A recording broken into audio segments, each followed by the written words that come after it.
Good afternoon. कल मेरा RRB clerk mains का एग्जाम था। आज ही मॉर्निंग में आया था मैं वहाँ से, सेंटर दूर था। इस वीडियो में मैं बात करूंगा कि मेरे कितने अटेम्प्ट्स हैं और मैंने क्या गलती करी है एग्जाम में और क्या नहीं करनी चाहिए थी। सबसे पहले रीजनिंग का सेक्शन खुल के आया था। उसमें मैंने पहली पजल ही जो थी एज बेस्ड पजल थी, उसमें 8 लोग बैठे थे, उनकी एज दे रखी थी, डेट ऑफ बर्थ, और 2024 से कैलकुलेट करना था। छोटी सी पजल थी, उसमें 3 या 4 लाइन थी, बस टाइम लग रहा था तो एज कैलकुलेट करने में लग रहा था, क्योंकि पहली स्टेटमेंट उन्होंने ये दे रखी थी कि टी की जो एज है वो स्क्वायर रूट है, तो उसमें 25 और 81 दो ही स्क्वायर रूट थे, उसके हिसाब से बनानी थी। एक कंडीशन फिट बैठ गई थी, दूसरी ऑटोमेटिकली फिर एलिमिनेट हो गई थी। उसके बाद अगली पजल बनाई मैंने। अगली पजल हाइट बेस्ड थी, उसमें 6 लोगों की हाइट दे रखी थी और बता रखा था कि जो टॉलेस्ट है वो 190 से कम है उसकी हाइट, और सेकंड टॉलेस्ट की 185 दे रखी थी हाइट। और अगला सिटिंग अरेंजमेंट आया था जिसमें साउथ और नॉर्थ दोनों तरफ करके बैठे हैं, साउथ की तरफ वाले कम है नॉर्थ वालों से। इसमें थोड़ा सा टाइम लगा था, ज्यादा टाइम नहीं लगा था। अगर लेवल बात करूं पजल्स का, सिटिंग अरेंजमेंट्स का, तो IBPS PO प्री के लेवल जैसा ही था, इसलिए अटेम्प्ट सभी लोगों के ज्यादा हो गए। कोडिंग डिकोडिंग आई थी, बनाने में तो आसान थी, बस थोड़े से क्वेश्चंस को हल्का टाइम टेकिंग बनाने की कोशिश की थी, पर वो भी IBPS PO प्री के ही तरह था। 3 सिलोगिज्म आए थे और मैंने ज्यादातर पजल्स और सिटिंग अरेंजमेंट ही किए थे। मैंने डायरेक्शन और डिस्टेंस के ऊपर भी क्वेश्चन आए थे, उसमें 3 क्वेश्चन पूछे थे उन्होंने, पर वो भी प्री के जैसा ही था लेवल उसका।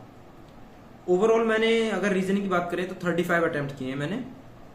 उसके बाद कंप्यूटर का सेक्शन ओपन होके आया। कंप्यूटर में IBPS RRB PO की, तो उसमें और इसमें इतना अंतर था कि RRB PO में कंसेप्चुअल क्वेश्चंस थे, तो मुझे कंसेप्चुअल क्वेश्चन करने में ज्यादा दिक्कत नहीं होती है, फैक्चुअल में प्रॉब्लम होती है। तो इसमें मैंने 27 अटेम्प्ट्स किए हैं और 6 में मुझे डाउट है, मतलब 33 हो गए टोटल, क्योंकि 27 में मुझे लगता है कि मैं कंफर्म हूँ, पर 6 में डाउट है, और हो सकता है और भी गलत हो जाए, तो कुछ पता नहीं कंप्यूटर का मुझे।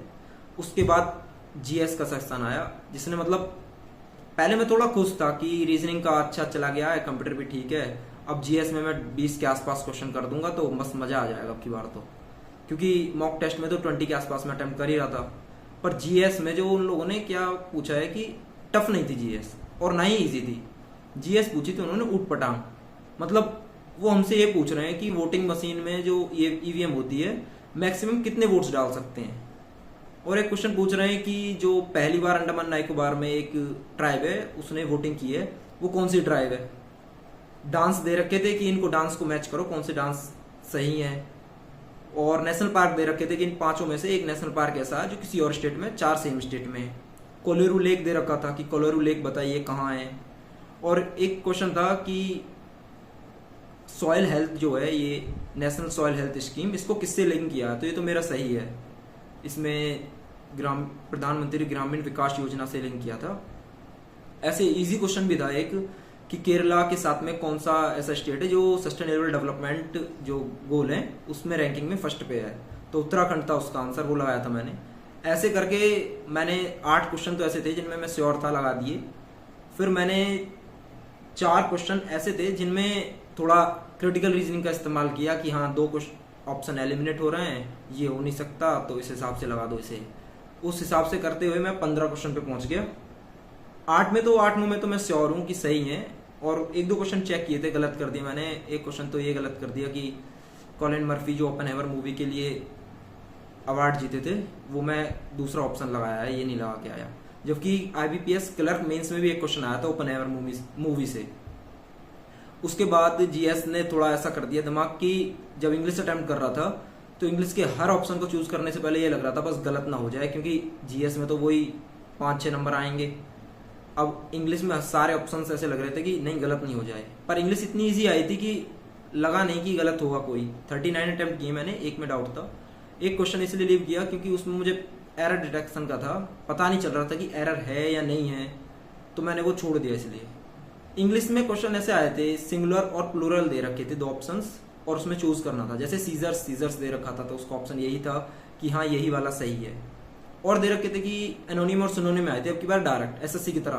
पहले क्या है कि किसी भी एग्जाम में ऐसे देखा नहीं मैंने IBPS के में, उसमें ये पूछते थे कि पैसेज से रिलेटेड इसमें किस सेंस में यूज किया गया वर्ड को, पर अब की बार ये पूछा कि नेंस का एनोनिम पूछा था उन्होंने, तो मैंने डेप्रीवेशन लगाया था। एक बेनिग्नेंट था, उसका पूछा था उन्होंने, सिनोनिम पूछा था, फेवरेबल लगाया था मैंने।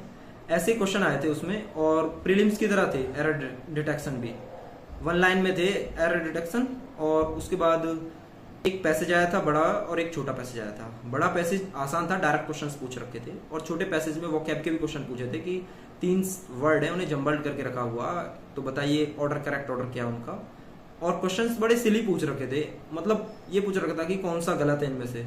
तो ऑप्शन दे रखा था कि क्या साइन ने 555 रन बनाए, तो उसने 444 रन बनाए थे, 55 उसका एवरेज था।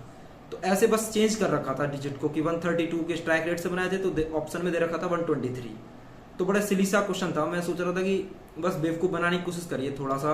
वैसे लेवल तो बहुत इजी था इंग्लिश का, और इंग्लिश में मैंने 39 अटेम्प्ट किए, तो मुझे लगता है कि 32 33 से ज़्यादा सही होंगे, क्योंकि बस लेके चलता हूँ कि 5 क्वेश्चन गलत हो सकते हैं कहीं भी। वैसे मैंने ग्रामर बड़े अच्छे से चेक करके की थी सारे वर्ड्स की, कि कोई भी गलत ना हो जाए। क्वांट ओपन हुआ इंग्लिश के बाद में। क्वांट में मतलब पहले अर्थमेटिक के क्वेश्चंस दे रखे थे, अर्थमेटिक में वेरिएबल क्वेश्चंस थे, तो मैं शुरू में फंस रहा था उनमें। एक क्वेश्चन तो ये था कि ए अगर 400 पार्टनरशिप का क्वेश्चन था, ए की 400 है और बी ने 700 करें इन्वेस्ट, और 4 मंथ्स बाद बी ने अपना अमाउंट इंक्रीज कर दिया, रेशियो दे रखा था उनका, तो उसमें बाद में जाके वेरिएबल दे रखा था, मैं फंस गया उसमें और 2.5 मिनट निकल गया मेरा ऐसे ही। पर क्वांट में जैसे ही मैं आगे बढ़ा, जो कैसलेट्स दे रखे थे, डीआई दे रखे थे, वो इजी थे, डुएबल थे, वो आसानी से हो रहे थे। एक कैसलेट दे रखा था कि बेकरी है, मैन्युफैक्चरिंग कर रहे हैं, वो सोल्ड और अनसोल्ड दे रखे थे ए और बी के बारे में, और ए का सोल्ड और मैन्युफैक्चरिंग का डाटा दे रखा था, और बता रखा था बी 14 लेस करता है 150% ऑफ ए के जो सोल्ड हैं उसका, और फिर बता रखा था कि ये दोनों सेम ही मैन्युफैक्चर करते हैं। तो 2 क्वेश्चन थे इसमें मुझे थोड़ा सा टाइम ये लग गया, मैंने कंडीशन पढ़ी ही नहीं कि इसमें ए और बी की जो मैन्युफैक्चरिंग है वो सेम है, उसकी वजह से थोड़ा सा टाइम लगा। बाद में मैंने देखा कि क्वेश्चन सॉल्व कैसे होगा, दोबारा जब एक स्टेटमेंट पढ़ा तो तब नजर आया, आसानी से फिर हो गया था क्वेश्चन। एक कैसे लड़ाई थी सोल्ड और अनसोल्ड के ऊपर, एबीसी है, उसमें बता रखा था कि टोटल जो इनका है वो 126 है, और बता रखा था ए का टोटल बी से ज्यादा और सी का भी टोटल बी से ज्यादा है, और बता रखा था कि ए और बी का डिफरेंस और बी और सी का डिफरेंस दे रखा था, ए के सोल्ड और बी के सोल्ड दे रखे थे, बता रखा था अनसोल्ड दोनों का सेम है। तो इसमें बड़े आसानी से कंडीशन हो गई थी। हालांकि कुछ लोग इस चीज में फंस गए कि ए और बी का डिफरेंस दे रखा, सी बड़ा है या बी बड़ा है, उसमें भूल गए कि उसमें कंडीशन पहले दे रखी थी कि सी बड़ा है और ए बड़ा है बी से। उसके बाद एक डीआई आई जिसमें 2 चार्ट दे रखे थे, एक तो था टेबल और एक बार था, एक और एक टेबल दे रखा था। बार में बता रखा था कि मेल कितने हैं, और टेबल में बता रखा था male plus female ratio, male minus female का रेशियो दे रखा था, जिसमें सिर्फ एक कंडीशन सॉल्व करके तुम्हें ये लगाना था कि हर किसी में वही करना है सेम। तो बस थोड़ा सा ये लॉजिक ढूंढने में टाइम लगा। हालांकि प्री में ऐसे क्वेश्चन आते हैं कि male plus female, male minus female करेंगे, तो आपको क्या करना है कि डबल करके उनको दोनों को ऐड करके आधा कर दो। क्वांट के सेक्शन में मैं कुछ ऐसी गलती करके आ रहा हूं कि मतलब जूते पड़ने वाली गलती है। जैसे कि क्वाड्रेटिक इक्वेशन आई थी, उसमें क्वाड्रेटिक में साइन की वजह से एक क्वाड्रेटिक इक्वेशन गलत करके आया, और लास्ट में जो अप्रोक्सीमेशंस थे 5, उसमें से मैं जब पहुंचा तो 40 सेकंड बचे, मैंने फिर वो 2 ही अप्रोक्सीमेशन करे और मेरे 3 अप्रोक्सीमेशन छूट गए। 21 अटेम्प्ट हो पाए इस चक्कर में मेरे क्वांट में। अगर मैं शुरुआत में अर्थमेटिक के क्वेश्चन से लोहा ना लेता तो 28 के आसपास अटेम्प्ट हो सकते थे। 24 तो कहीं भी नहीं गए थे अगर एक भी क्वेश्चन मैं छोड़ देता अर्थमेटिक का, अगर उसमें नहीं फंसता तो मैं। मेरे अटेम्प्ट्स की बात करें तो मैंने रीजनिंग में 35 किए, क्वांट में 21 किए, उसमें एक क्वाड्रेटिक गलत है, मैं श्योर हूँ उसमें गलत हो गई, मुझसे ध्यान आया बाद में मुझे निकल के साइन के ऊपर जो गलत हुई थी। और कंप्यूटर में मैंने 33 किए हैं, जिसमें 6 गलत हो सकते हैं, डाउट है मुझे उसमें। और मैंने जीके में 15 किए हैं, बट उसमें मुझे 5-6 पे डाउट है। और इंग्लिश में 39 किए, एक पे ही डाउट है सिर्फ मुझे। अगर टोटल अटेम्प्ट देखें तो 143 बैठ रहे हैं ऐसे, पर मैंने अपने मार्क्स मॉक टेस्ट के हिसाब से एक्यूरेसी देखी तो मुझे लग रहा है कि मेरे 110 से और 115 के बीच में मार्क्स होंगे। अब मैं बात करूं जीएस की कि मैं इतनी जीएस पढ़ता हूं तब भी अटेम्प्ट क्यों नहीं हो पा रहे हैं। प्रॉब्लम ये है कि जो लास्ट ईयर मैंने एग्जाम्स दिए थे, आईबीपीएस क्लर्क मेंस दिया था, आईबीपीएस पीओ और एसबीआई पीओ मेंस दिए थे, उनमें जो जीएस पूछी जाती है वो बैंकिंग से रिलेटेड पूछी जाती है और जिस तरीके से पूछी जाती है वही मैं पढ़ता हूँ। अब इसमें ऐसी जीएस पूछ रहे हैं उटपटांग की मतलब मैं समझ नहीं पा रहा हूँ कि ये मुझे पढ़ के आना चाहिए था नहीं, क्योंकि बहुत सारे क्वेश्चंस मैंने मार्क फॉर रिव्यू किए थे 10-12 से ज्यादा, क्योंकि उनमें मैंने वो डाटा पढ़ा हुआ है बट जो पूछा हुआ वो नहीं पढ़ा हुआ मैंने। अब आईबीपीएस क्लर्क मेंस के लिए मुझे बस इतना ध्यान में रखना है कि जो मैंने पढ़ा हुआ है वही पढ़ूंगा, नया कुछ नहीं करना है, बस उसको थोड़ा डिटेलिंग में रिवाइज करना है। जैसे ऐसा नहीं है कि रिवाइज करते टाइम पीडीएफ में सिर्फ देखते चले जाओ।